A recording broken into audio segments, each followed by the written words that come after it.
அனைவருக்கும் வணக்கம். மாணிக்கவாசக சுவாமிகள் அருளிச் செய்திருக்கக்கூடிய திருவெம்பாவையினுடைய 12ஆம் நாள் பதிகம். சென்ற 11ஆம் நாள் பதிகத்தில் தங்களை ஆட்கொண்டு அருளும்படி சிவபெருமானிடம் வேண்டினார் மணிவாசகப் பெருமார். தொடர்ந்து இந்த பதிகத்தில் சிவபெருமான் புரியும் ஐந்தொழில்கள் பற்றியும் அது மட்டுமல்லாது பிறவிப்பினி பற்றியும் இங்கே குறிப்பிடுகின்றார். இந்த பிறவி பெருங்கடலிலிருந்து விடைபெறுவதற்கு என்ன வழி என்பதையும் இந்த பதிகத்திலே அவர் சுட்டிக்காட்டியிருக்கிறார். முதலில் பதிகம் என்ன என்பதை பார்த்துவிட்டு வரலாம்.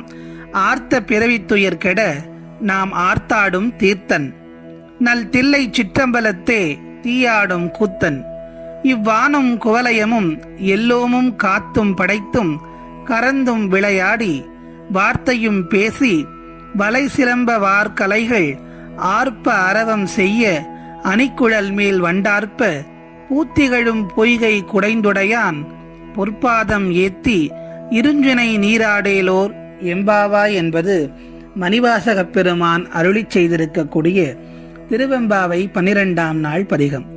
இந்த பதிகத்தில் தோழிமார்கள் எல்லாம் குளிக்க செல்லுகிறார்கள். அந்த பொய்கையை பற்றியும் இயற்கை வனப்பை பற்றியும் சிவபெருமானுடைய லீலைகளை பற்றியும் இங்கே குறிப்பிட்டு சொல்லுகின்றார். வரிக்கு வரியான விளக்கத்தை பார்க்கலாம். ஆர்த்த பிறவி துயர் கெட நாம் ஆர்த்தாடும் தீர்த்தன், நல் தில்லை சிற்றம்பலத்தே தீயாடும் கூத்தன். இப்படி நம்மை தொடர்ந்து வாட்டி வரக்கூடிய இந்த பிறவி என்னும் பெருந்துன்பம் இரியும் வராமல் இருக்க வேண்டுமென்றால் அதை அறுக்கக்கூடியவன் யார்? தில்லை சிற்றம்பலத்திலே அக்னியை ஏந்து கொண்டு ஒருவன் ஆடிக்கொண்டிருக்கிறானே, அந்த சிவபெருமான் அவன்தான் இந்த பிறப்பை அறுக்கக்கூடியவன். அவனுடைய திருக்கழல்களை நாம் பற்றினமையானால் நம்முடைய பிறப்பை அறுப்பான், பிறவிப்பினையை தீர்த்து வைத்து நமக்கு முக்தியை கொடுப்பான் என்று சொல்ல வருகிறார். தன்னுடைய அடுத்த வரிகளில் இவ்வானும் குவலயமும் எல்லோமும் காத்தும் படைத்தும் கரந்தும் விளையாடி, அப்படி கையிலே அக்னியை ஏந்தி கொண்டு கூத்தாடக்கூடிய அந்த கூத்தன் எப்படி கூத்தாடுகின்றான்? வெறும் ஆட்டம் மட்டும் அவன் போடவில்லை. அவன் எப்படி இவ்வானும் குவலயமும் எல்லோமும் காத்தும் படைத்தும் கரந்தும் விளையாடி, அதாவது இந்த வானையும் மண்ணையும் சகல உலகங்களையும் படைத்து காத்து அழித்து விளையாடி வரும் நம் ஈசனை மறவாது எந்நாளும் வணங்குவோம். அவன் வெறும் அக்னியை மட்டும் ஏந்தி கொண்டில்லை, இந்த ஐந்தொழில்களையும் செய்கின்றான் என்று மணிவாசக பெருமான் சொல்லுகின்றார். தன்னுடைய இப்படிப்பட்ட ஈசனை தன்னுடைய அடுத்த வரிகளில் சொல்லுகின்றார்.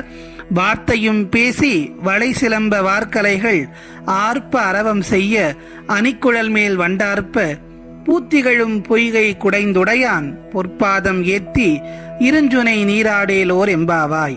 இப்படி இந்த தோழிமார்கள் எல்லாம் கரங்களிலே இருக்கக்கூடிய வளையல்கள் குலுங்கி எழும்ப, இடையில் அணிந்திருக்கக்கூடிய அணிகலன்களுடைய ஒலி எழும்ப, பூக்கள் நிரம்பி உள்ள பொய்கையில், அந்த பொய்கை இவர்கள் நீராடுவதற்காக வந்திருக்கிறார்களே, அந்த பொய்கை குளம் எப்படி இருக்கிறது என்பதை சுட்டிக்காட்டுகின்றார். நிறைய பூக்கள் நிரம்பி இருக்கிறது.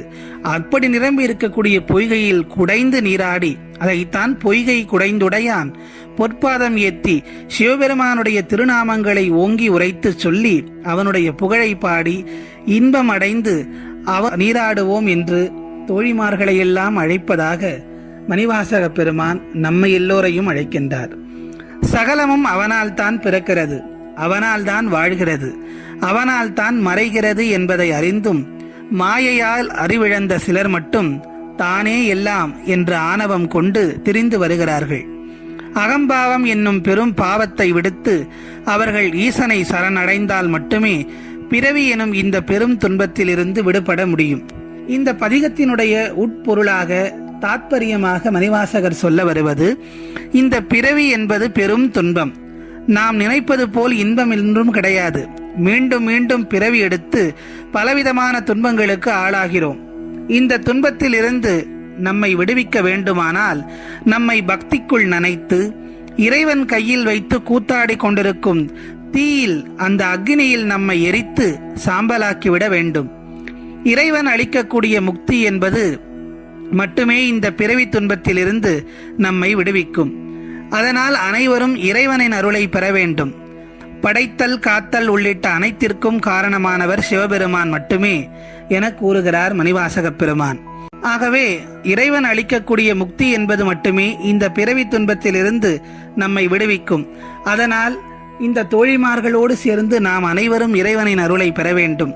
படைத்தல் காத்தல் உள்ளிட்ட அனைத்திற்கும் காரணமான சிவபெருமானுடைய தாளை பணிந்து அவன் அருளை நாடுவோம். மீண்டும் அடுத்த பதிகத்தில் உங்கள் அனைவரையும் சந்திக்கிறேன். நன்றி, வணக்கம்.